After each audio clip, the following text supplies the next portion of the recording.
Yeah, this is Marlon Watson with TJ Blackman on Ask the Street Media. This is what's going on in the streets. You want to know what's happening in the streets? Get with TJ. Ask the streets. Ask the streets. Ask the streets. I like that one.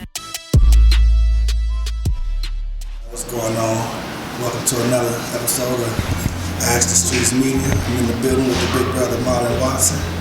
And today we're going to deal with a little bit of credit and how to establish yourself with the system, how we establish your credit and build an economy, I guess, for yourself. So go ahead, just get off into it and what we're dealing with here. Okay, cool. So first, my website is myfreshstart.net.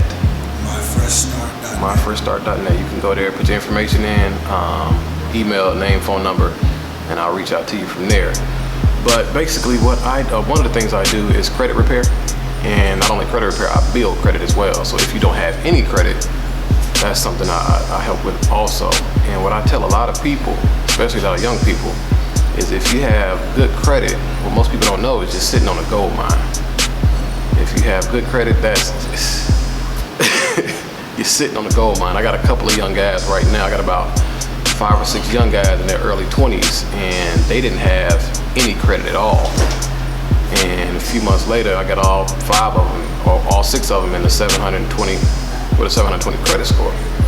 And 740 plus is an A+ credit score. So I'm gonna take them and parlay them into business credit and then parlay that into real estate or whatever other kind of business they want to get into. But credit, most people don't know. If you know how to use it, you're sitting on the gold mine. So I build credit if you don't have any. If you have bad credit, we can get off bankruptcies, child support, tax liens, late pays, charge-offs, collections, etc., etc. And it takes me about a good 6 months, 8 months at the most. And lately, I've been getting them clean in like 3 months, but at the most 8 months, and we can get your credit. We can completely clean your credit up. And so you're saying a typical person who not really credit savvy, they've been dealing with as well. They probably in their 30s. They typically around 5-30s as well. That's right. That's generally what I see. Yeah. So how long will it be before they can get to a 700? It depends, but I would have to. That's based on each individual person. But typically, it takes me a good. Lately, I've been doing them in 3 months. 3 months from 5 to 7. Lately, that's not guaranteed, but it typically I'll say about 6 months, right? I was going through a situation myself, but I'm in the process of currently doing home buying. Okay. And I'm doing something else with that, and so I had to do a credit thing. What I did was it seemed like it took a long time though. I had to establish with a little Capital One credit card, a little small limit, and I was just every month pay it all the way off. Is that the right way to do that or no? Yeah, it's a debate on that. A lot of people say you want to leave some there to pay, but from my experience, paying it off is just as good. Because I mean, if you owe them money, that they add interest on top of it. So you're paying what you use plus whatever interest they add on. So when you look at a credit report, the only thing they're looking at, the only thing that shows is if you paid it or you didn't pay it. You know what I'm saying? So we know that the bureaus report every month, right? Right. Mm-hmm. How many? What I don't know is how many points per month do you gain? Well, it's not okay. So it's not. It's difficult to say precisely because their scoring model is a trade secret, right? But what could help people understand how that works is how the scoring model works in general. So you have 5 different constituent elements that make up the scoring model, the FICO score.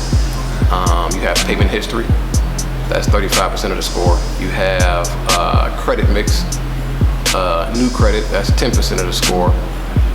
And you have payment history, credit mix, and your debt to credit ratio. Debt to credit ratio is 30% of your score, right?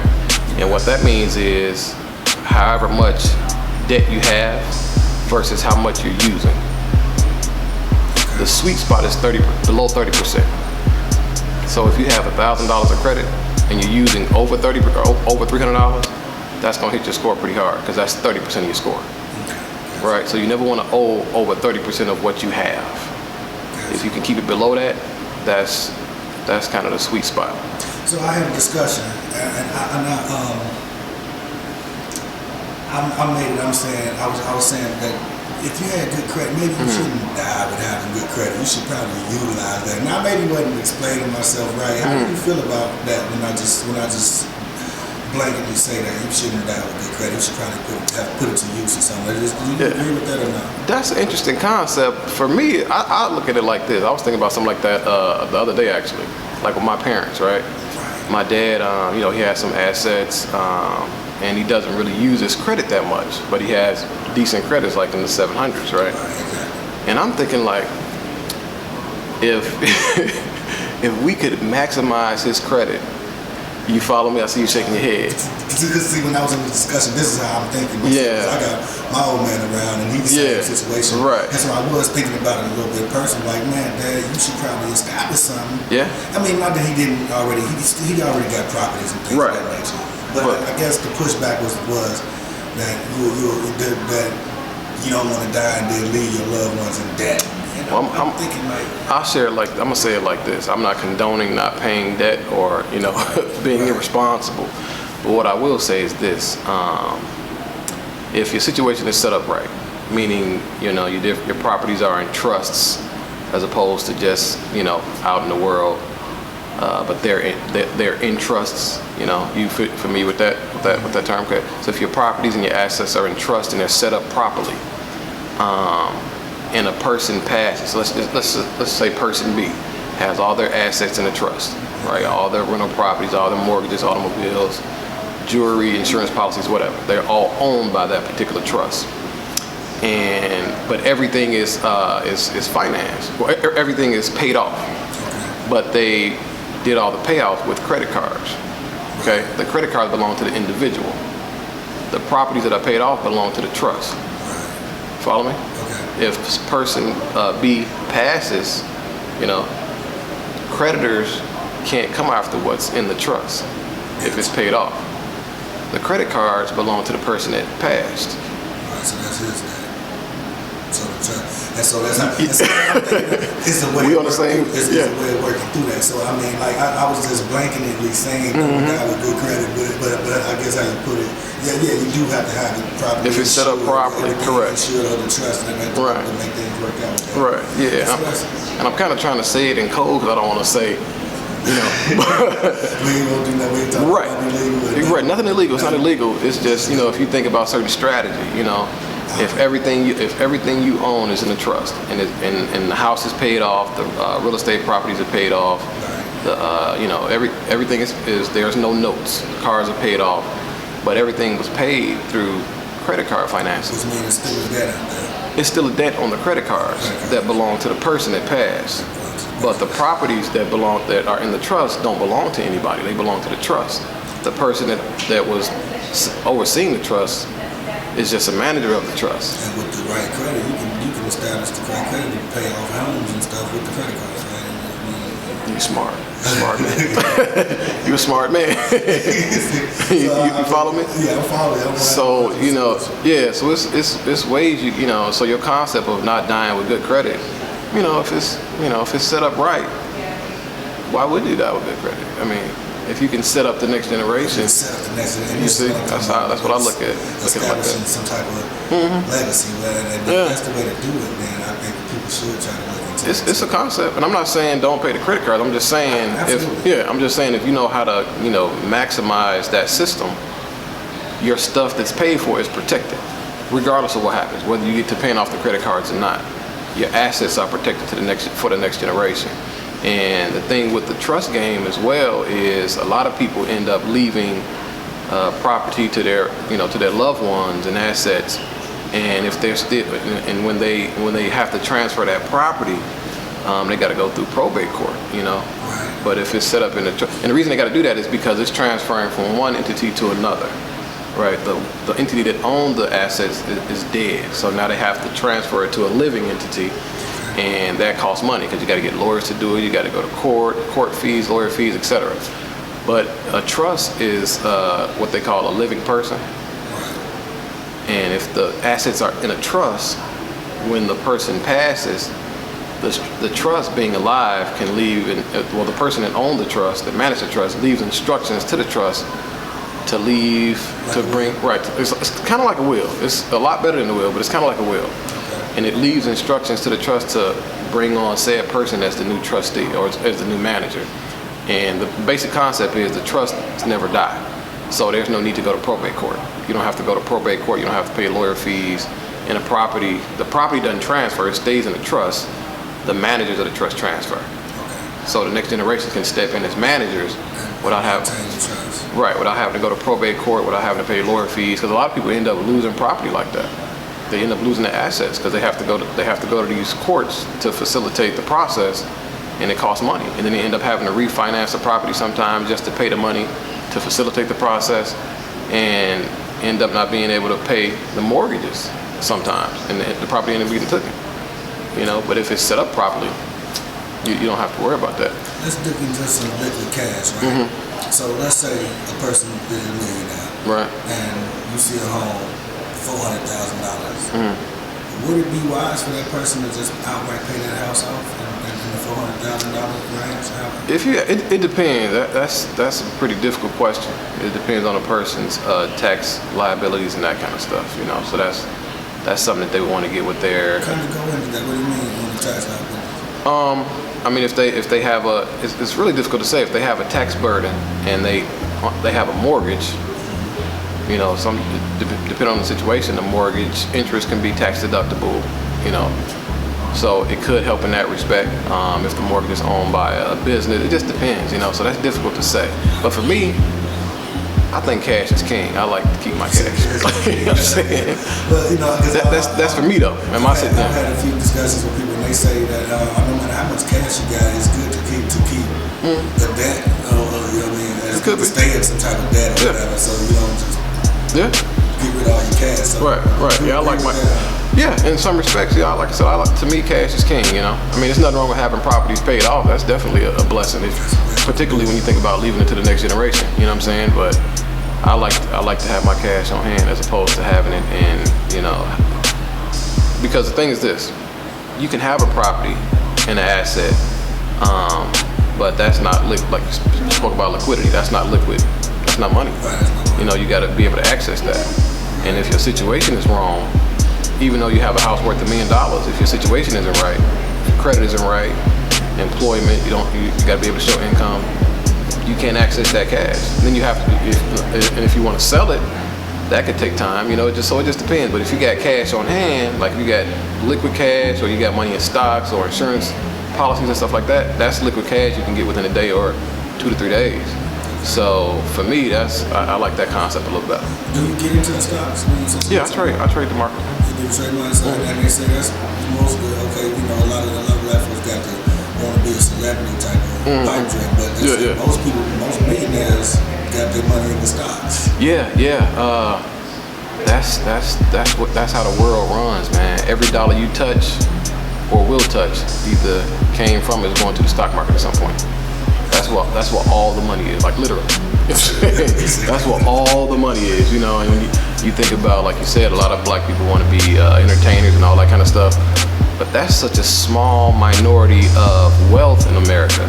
It's a shame, man. Most money is made stock market, doctors, lawyers, super managers, CEOs. That's where the money is.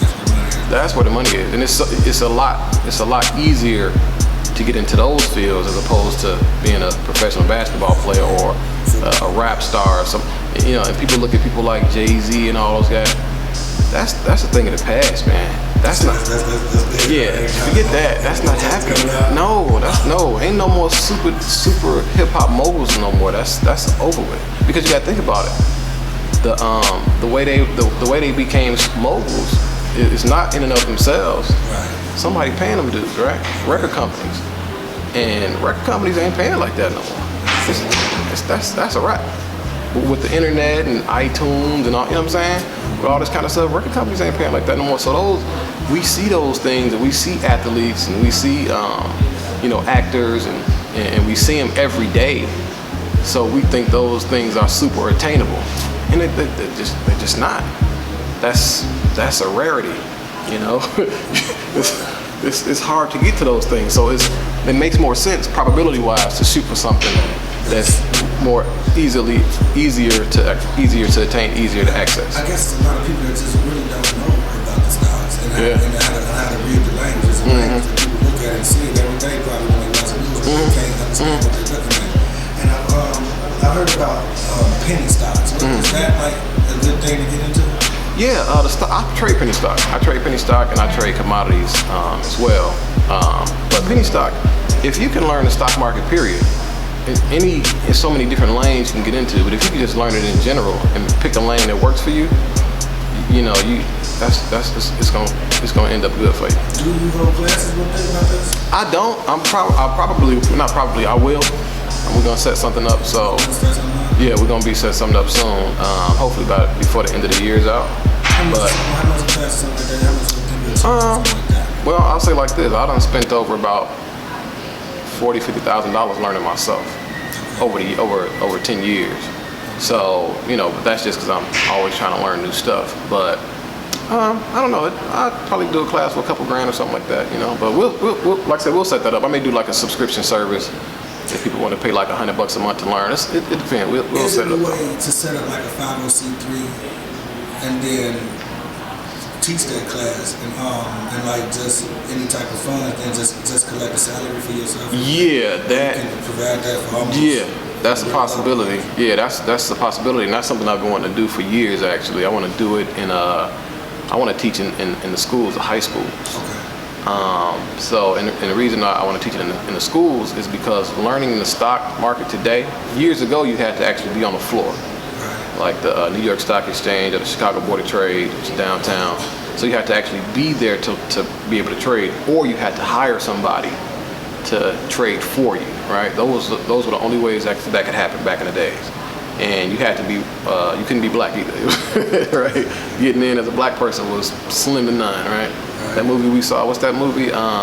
Pursuit of Happiness? Okay. Yeah, that's the only guy, right? That's his old man, he's from Chicago, and his son is like a grown man. He around now. He's doing some things. I heard about him. Yeah. I think they live in a Trump, I want to say. I don't know, but he's somewhere around here. He living in the Trump. Huh? I think so. Last I heard. They're still getting it in. He's doing his thing. But so that was how you got in the market years ago. Now the market is all electronic. So it's basically looking at. Have you ever seen a stock market on a different platform like E-Trade or something like that? Okay, yeah. Okay, so now the stock market is basically looking at data, right? Processing the data and then articulating how that data best fits you through a joystick. Okay. And that's a video game, basically. So when I think about that and think about our kids, that's what they do. They play video games out there. They need to get into it earlier. Right. Earlier you get into it. Yeah, man, I definitely listen. I really, where I'm at right now with downtown ladies, the beautiful Marlon Watson know what we're talking about. Man. Yeah. So, leave people some information again and let them know. I'm gonna plug it in there when I do Okay. So you can go to my website for credit repair if that's something you're interested in at myfreshstart.net. It's at Fresh Start. Yeah. myfreshstart.net. myfreshstart.net. Okay. And if business credit is something you're interested in, which is a pretty big deal as well, something I do also, you can go to creditstrategies.net. Creditstrategies.net, and you can reach me at either one of those websites. Okay. So. All right, man. Appreciate it, man. Thank you for the interview. Thank you, man. The credit. So, hey, get with my man. Get with Marlon Watson, baby. Let him know. We'll give discounts for people that come through your channel. Okay. Ask the Streets Media. Yeah. Okay. All right. If you have questions that you would like to ask the streets, contact us at askthestreetsmedia@gmail.com. Don't forget to subscribe. Hope you liked the video. Thanks for watching.